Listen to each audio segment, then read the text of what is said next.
Et yo à toi et bienvenue pour l'analyse de la review de l'épisode 326 qui se nomme Le sort de l'espoir, un épisode assez chargé avec des personnages beaucoup mis en avant. Je parle de Cobra, je parle de Lucy, on va voir ça tout de suite avec un flashback il y a environ 400 ans. On va revenir dans le passé d'Acnologia et oui, enfin un teasing concernant ce personnage assez sombre. Et première info, il s'avérerait que Acnologia, celui que nous connaissons, eh bien, est en fait un dragon qui, comme pour Aileen, Belserion était le nom de son dragon et il l'a donc récupéré. Acnologia était aussi un docteur qui est soigné. On n'oublie pas la coexistence entre les dragons et les humains à l'époque. Il s'avérait que cette coexistence soit menacée. Acnologia, un peu dépourvu de puissance à ce moment-là, qui ne pouvait donc, comme il l'a dit, soigner que des plaies. Il était un simple docteur sans histoire. Et depuis que la rumeur est arrivée sur le continent de l'Est que du côté de l'Ouest, une magie anti-dragon aurait été créée, via Aileen Belserion, on le sait, Acnologia, le dragon du docteur ici présent, va revenir dans son pays, mais sous une forme déchaînée, que pour semer la terreur. Toute petite séquence face cam, vraiment, juste pour étayer cette séquence par rapport à Acnologia, le dragon blanc, qui revient dans son pays pour semer la désolation, la terreur, etc. Je me suis posé la question personnellement, peut-être vous aussi, qu'un dragon qui est considéré comme un dieu protecteur de ce pays revienne semer la désolation, la terreur, comme je l'ai dit. Est-ce qu'il a été fait de son plein gré de revenir comme ça? Est-ce qu'il a été manipulé? Est-ce qu'il y a un lien aussi avec Aileen Belserion et son dragon? Allez savoir, on aura peut-être plus d'informations, c'est même sûr, dans les prochains épisodes, d'autres flashbacks peut-être, ou non. Mais si je me souviens bien, il avait été quand même...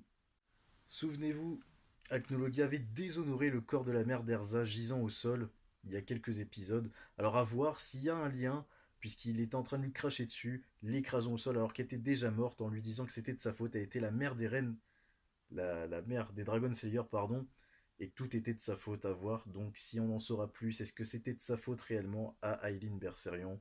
On en saura plus bien assez vite. Mais revenons au présent, revenons à ce combat, j'aurais pu l'écourter, mais il fallait montrer cette domination d'Acnologia par rapport au Dragon Slayer, leur montrer qui est le dragon, qui est le roi dragon ici, même si on va voir le droit à de très belles attaques de la part des Dragon Slayer ici présents, avec une Wendy qui va utiliser Deus Equus pour augmenter les facultés des autres Dragon Slayer présents. On peut voir quand même une belle synchronisation, évidemment les dragons jumeaux qui vont attaquer ensemble, on va voir même un Luxus et un Cobra ensemble, les deux chasseur de dragons via Lacrima, un Gadgil pardon, qui va vanter un peu les qualités de Wendy, on l'a vu, vous avez sous-estimé la petite, c'est vrai que Wendy a quand même beaucoup progressé avec ce nouveau sort qui est vraiment assez impressionnant, qui avait permis de battre Aileen Belserion grâce au sabre d'Erza avec l'enchantement de Wendy. Et pour marquer donc la fin de cette séquence qui n'était pas forcément la plus intéressante et la plus intéressante à analyser, c'était surtout de montrer la domination donc d'Acnologia, je l'avais dit.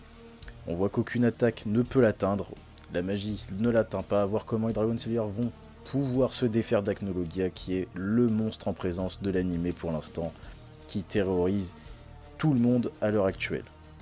Ou en tout cas qui menace l'extinction de toute chose en ce monde. Attaquons maintenant quelque chose d'un peu plus intéressant, peut-être assez long. En fait, c'est surtout pour montrer un peu l'état des lieux et des forces en présence, puisqu'évidemment le constat est le même depuis le dernier épisode. Il manque les Dragon Slayer et pour tuer Acnologia, ça va être encore plus compliqué maintenant. Donc on va émettre plutôt des suppositions, des propositions pour pouvoir vaincre Acnologia. Avec Sabertooth, avec Mermaid Hill, notamment j'ai vu Kagura, et Crime Sorcière avec les anciens Horation Seis, pardon. Bref, moralité de l'histoire par rapport à Mest, c'est que nous sommes dans une impasse, et là, Lucy va prendre les choses en main, ça pourrait être le titre d'ailleurs. Une décision est à prendre assez vite, et c'est Lucy qui va la prendre, puisque le corps d'Acnologia est en approche, sans sa conscience qui est dans l'interstice du temps, rappelez-vous, avec les Dragon Slayer. Une Lucy qui prend ses responsabilités, ça me fait plaisir pour ne pas avoir que l'image fanservice de ce personnage. Et l'idée, ce serait d'embarquer Acnologia sur des navires, et pour ça on aurait besoin de plusieurs groupes de mages, 3 exactement. Évidemment j'aime bien aussi Solano ou Angel, vous l'appelez comme vous voulez, qui dira juste que ça n'empêchera pas de lui faire du mal entre guillemets, puisque il fera juste vu qu'il aura la nausée évidemment, comme les Dragon Slayer. Bref. 2 stratégies sont à venir, celle de l'embarquer sur un bateau et de l'attaquer, et la sphère des fées qui avait permis au mage de Fairy Tail de résister à Cnologia sur l'île de Tenro. Si vous vous en souvenez, en tout cas c'est un moment décisif dans l'animé que nous avions vécu à l'époque. L'une des 3 grandes magies de Fairy Tail, et Fried aura bien vu de dire que c'était à usage uniquement défensif, alors que compte faire Lucy? À quoi a-t-elle pensé? Eh bien à l'enfermer dedans, et ça c'est une peut-être très bonne idée. Et c'est là que Lucy, j'ai beaucoup aimé ce qu'elle a fait, puisqu'il faut prendre une décision radicale. Il est en train de détruire la ville et ses alentours, alors il faut l'immobiliser, quitte à ne pas le détruire pour le moment. Les instructions données, tout le monde est en marche pour réussir ce plan. Aller au port d'Arugion pour attirer Acnologia et ramener un maximum de mages de Fairy Tail d'après les ordres de Lucy. Pendant ce temps-là, le groupe de Lucy avec Rebi, Fried, nos 3 Exides et le maître Makarov cherche le livre de la sphère des fées. Pendant ce temps-là, Minerva, donc comme je le disais, avec son groupe, essaye d'attirer Acnologia puisqu'il n'a plus vraiment de conscience, mais plutôt un instinct. Et il va s'avérer très affûté cet instinct de la part du dragon Acnologia, notamment en fin d'épisode. Les mages vont bientôt comprendre que c'est là où la magie est la plus forte qu'Acnologia va se diriger. Et du côté de l'interstice du temps, il y a du changement, il y a du mouvement. Natsu va éclater Acnologia, mais non, je rigole. Évidemment, Acnologia d'un coup sec va faire cracher du sang à Natsu. Et pour moi, le plus puissant des Dragon Slayer, normalement, Luxus va contre-attaquer, faisant même plaisir à tout le monde, sauf que personne n'est dupe, d'après nous, enfin entre nous. Luxus n'a pas vraiment touché Acnologia, qui l'aura donc écrasé au sol. Belle humiliation. Ça m'a fait mal, mais c'est pour marquer le coup qu'on voit carrément cette image d'Acnologia écrasant Luxus au sol. Le groupe d'Erza avec Kana et Gildart notamment va rejoindre le groupe de Grey et Jubia, avec Mest évidemment. Ce groupe était chargé de venir rassembler des bateaux du côté du port d'Arugion, là où il y a aussi quand même des membres de... avec un Léon toujours aussi amoureux de Jubia. Bref, en attendant, Lucy a enfin trouvé le livre de la sphère des fées. Et attaquons maintenant cette phase de l'épisode que j'ai particulièrement appréciée, avec la classe de Cobra qui va attaquer de front Acnologia. Le chasseur de dragons du poison, si on peut l'appeler comme ça, va se mettre en lumière. Et j'ai beaucoup apprécié, même si évidemment il ne fera pas le poids face à Acnologia, pardon.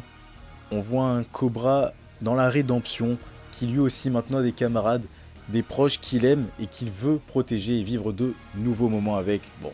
C'est un peu le stéréotype de l'animé, on va pas se mentir, mais c'était quand même beau de le voir dans cette position-là.